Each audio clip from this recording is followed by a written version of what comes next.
Welcome to the Helena Astronomical Society How to Buy a Telescope presentation, or what I call Telescope Buying 101. If you've been thinking of exploring the night sky, you may have already started looking for a telescope and found that there are a lot of different choices and a lot of different styles of scopes out there. The first thing you need to do when thinking of buying a telescope is to decide what you want to use it for. There's various different things that a telescope can do, and some of them can do some of those better than others. You need to consider is what your intention is to look at deep sky, faint deep sky objects. Do you want to look at close, bright solar system type objects? Do you want to do terrestrial viewing, spotting elk, wildlife, or looking in your neighbor's window? Just kidding, don't do that. Anyway, one of the things you need to consider is what you are going to expect out of your telescope.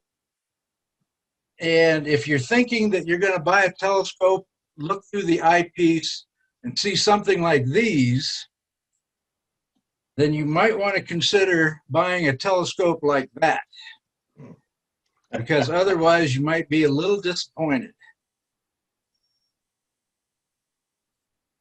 But if views like that through your telescope are good enough, if they're pleasing enough and you're excited enough about those, then we can probably help you get into a telescope and do some night sky observing.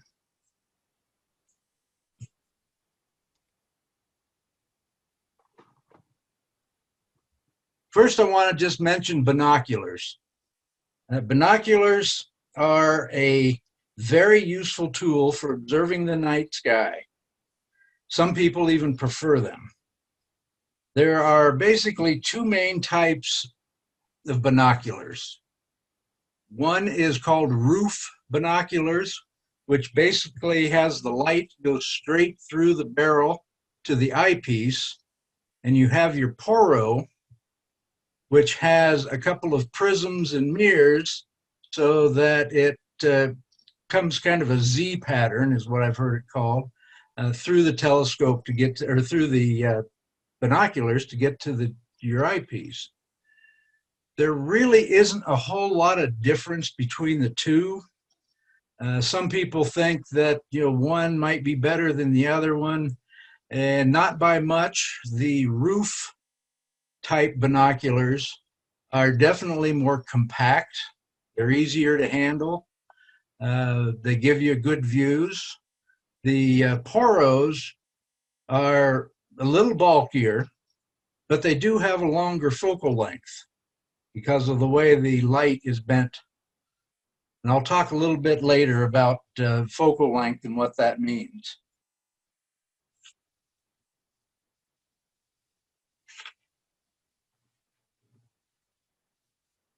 Binoculars are basically, I guess, rated as or labeled as with a number.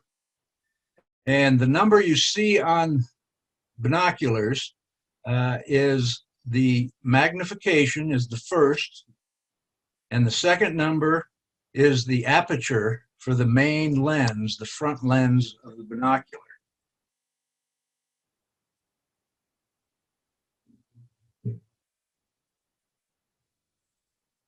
So if you're still interested in a telescope, which one is going to be the best for you? What is it you want, and what will you need out of the telescope that you're thinking of getting? There are basically three different types of telescopes. You have your first telescope, number one there, which is a refracting telescope, where the light comes in, goes through the tube, through several different lenses to the eyepiece. Then you have your reflector type telescope, number two, and that consists of a mirror at the end of the telescope, which reflects the light back up to a secondary mirror near the front of the telescope, and then out to the eyepiece. And the third type is a Cassegrain. Cassegrain is essentially a combination of the first two, in a manner of speaking.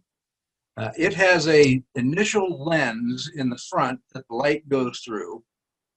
That focuses the light down to a mirror at the back of the telescope, the primary mirror, which then sends the light up to the secondary mirror that's up by the first lens, and then that goes back down the telescope to the eyepiece. Now, I'm showing two Cassegrain telescopes there, and one is called a Maksutov, and the other one is a Schmidt Cassegrain. The only real difference between those two is the lens that's at the front of the telescope. But they're both a Cassegrain type of telescope.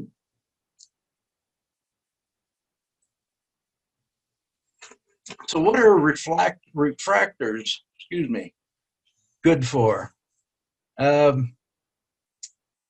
They are very good telescopes for observing more of the bright objects in the sky, moon, planet, bright celestial objects.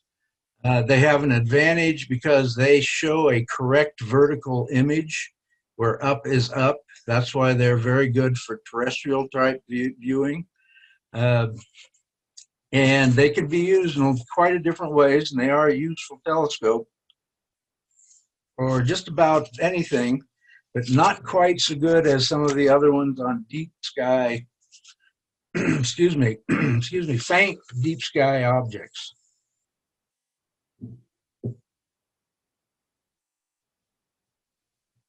Reflector type telescopes have generally very large apertures, or can have very large apertures, which collect a lot of light. They have long focal lengths. They can be low in cost, particularly the Dobsonian type shown in these pictures. And they're good for viewing faint deep space objects. The image is reversed that you get out of them, so they're not as useful for terrestrial viewing because your up is down. So it can get confusing with trying to use them for terrestrial viewing, but you can get a corrector lens for that if you're interested. And then these are different type of refractor that you commonly see out there. They're called the Newtonian type refractor. They usually consist of a smaller tube. They work just like the other ones with a mirror in the back and the eyepiece off to the side. They're very good for pretty much all around activities. You can use it for close, bright objects. You can use it to some degree for faint, deep space objects. But it is like the other one I mentioned, they have the images up and upside down that you see. So they aren't that good for terrestrial viewing. And the Cassegrain telescopes, those have a fairly wide range of apertures. They have a longer focal length than many other telescopes. They're good for deep space objects and all-around use. The image is upside down, but once again, you can get a corrector lens for that can turn that around for use. A little bit about lenses. Usually when you buy a telescope, you're going to have probably at least one lens that will come with your telescope. There is a wide variety of different lenses out there. Depending on the telescope, it'll either need a 1 1/4 inch eyepiece or a 2-inch eyepiece. And they can run from cost ranges of very economical to very, very expensive. Now, one thing is somewhat true with eyepieces is that you get what you pay for. Usually you'd find the higher cost ones, you generally are a better eyepiece, will do well, but I don't want to let that discourage you from looking at the other ones. The more economical ones, you get a good name brand, can be very useful and can do everything you'd need them to do. But when you get your telescope, if you get your telescope, I would recommend that you at least have 2 different lenses for your use. One I would say to get is something in the 40 to 50 millimeter range. And then another good useful one is around the 20 millimeter range. Those 2 would suit you well for starting out. The larger 40 to 50 millimeter eyepiece will give you a wider range of view. It'll allow you to search the sky for what you want to look at. Once you find it using that one, you can step down to the more powerful eyepiece and get a closer look. So that's the easiest way to do that. And having 2 eyepieces makes that a much more simpler process. Now just a little bit about the mounts. Variety of mounts that you see out there that you're going to come with a telescope can be useful for many different things depending on what you're trying to do with the telescope. The first ones on the left side of the screen there, those are German equatorial or polar mounts. Those line up with the North Star so that when you're tracking an item across the sky or tracking an object across the sky, you only have to adjust one axis and it'll just follow it right across. Now the next one, the fork mounts, you see those a lot with the Cassegrain type telescopes.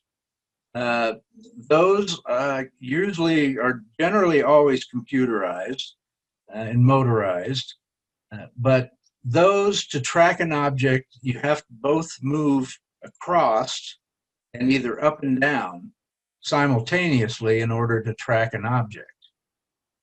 The third type of mount that I show here on the right side are what I call the yoke or the altitude azimuth, alt-az type of mounts that you can use. The most common one that you see out there is the one up on the top. That is the Dobsonian type, where the base swivels around and the telescope swings up and down. Very simple, very easy to use, and those are very portable for the size of telescope that you get. The one below that is some sort of homemade job I found a picture of, but it would work much similar. It would just be a little more difficult to swing it around in a circle. Now, I've mentioned focal length several times through this, and I want to just talk about what that is and what it means. The focal length is basically the distance in millimeters between the telescope's primary lens or mirror and the point where the light comes together in the eyepiece. Now, for the refracting telescope, that focal length starts at the first lens of the telescope. And then it goes back the distance till it gets to the eyepiece. The distance between that first lens and the eyepiece would be its focal length. For a reflecting telescope, the focal length would be from where the light first hits the mirror, when it hits the mirror in the back of the telescope, up to the secondary mirror that then reflects it over into the eyepiece. So that total distance from the mirror, the primary mirror in the back, to the eyepiece is what your focal length is. And for a catadioptric telescope, which is basically your Cassegrain type telescopes, it starts at the first lens, the lens in the front that I mentioned those type of telescopes have. Then it goes down to the mirror in the back of the telescope, up to the secondary mirror, which is mounted on the first lens, and then back to the eyepiece. So you can see how with the different types of telescopes, how they can have different focal lengths. And in particular, you can see how a smaller tube telescope, like a Cassegrain, can have a fairly long focal length. So why is focal length important? Well, this is why. Focal length becomes a part of figuring out what your power magnification is. Probably the most frequently asked questions that I've heard at a public viewing event is, what is the power of that telescope? Well, that's not an easy question to answer, not for me, because I'm not a math whiz in my head, but still, it changes. The power of a telescope is going to change with each and every eyepiece that you put in. So the calculation of the power, the magnification of the telescope, is the telescope's focal length divided by the eyepiece focal length. So here's some examples that you can see that a telescope with 1,000 millimeter focal length with an eyepiece of 10 millimeters has 100 power. A telescope with 2,000 millimeter focal length and that same 10 millimeter eyepiece would be 200 power. And you can see in the following two examples how that plays out with the different types of eyepieces. So that's where one of the things that focal length is quite useful to know on a telescope. Now, one of the things I also mentioned is aperture. Aperture is the ability of a telescope to pull in light or collect light so that you can see. The larger the aperture, the more light you're going to bring in, and the brighter the object you're looking at is going to be. So with that in mind, there's a common affliction that many amateur photographers get, and that's aperture fever. So I want to thank you for participating in our presentation on how to buy a telescope. I hope you have learned something and gotten something out of this. Please don't hesitate to visit our Helena Astronomical Society Facebook page or website if you need further information. So thank you, everyone. Thanks, John. That's very clear. Good. Because I always suppose that solar filter for that 800-inch telescope cost. Yeah, I don't know. I'm still trying to figure out what that little square in the center there is. Yeah. I don't think it's the secondary mirror, but there's got to be something. So yeah, he's looking at the sun there, right? Mm. Yeah, it almost looks like those pieces are glued together somehow. So maybe it's like where all the super glue was. I don't know. That's bizarre. Wow. For those who might watch this later and want to know, where are some good sources to shop for telescopes? Well, there's a lot of different places you can go. I mean, two of the most common telescopes that you see out there are Celestron and Meade. Both of those companies have their own websites so that you can go and see what sort of options they offer with their telescopes. There's also I believe it's called Orion website. That the actual site, I believe, is telescopes.com. And they have a variety of different makes and models that you can look at. So that would be good places to start, and those may lead you to others. My best advice for someone buying a telescope is do your research. Don't just go to your local department store and pick up what they have on display. Do some research and find out You know, is that one that they're offering at that great price going to be of high enough quality that you're going to get what you want out of it? Or is that the style of telescope that even is going to get you what you need? So the first thing you do before buying a telescope is do a lot of research.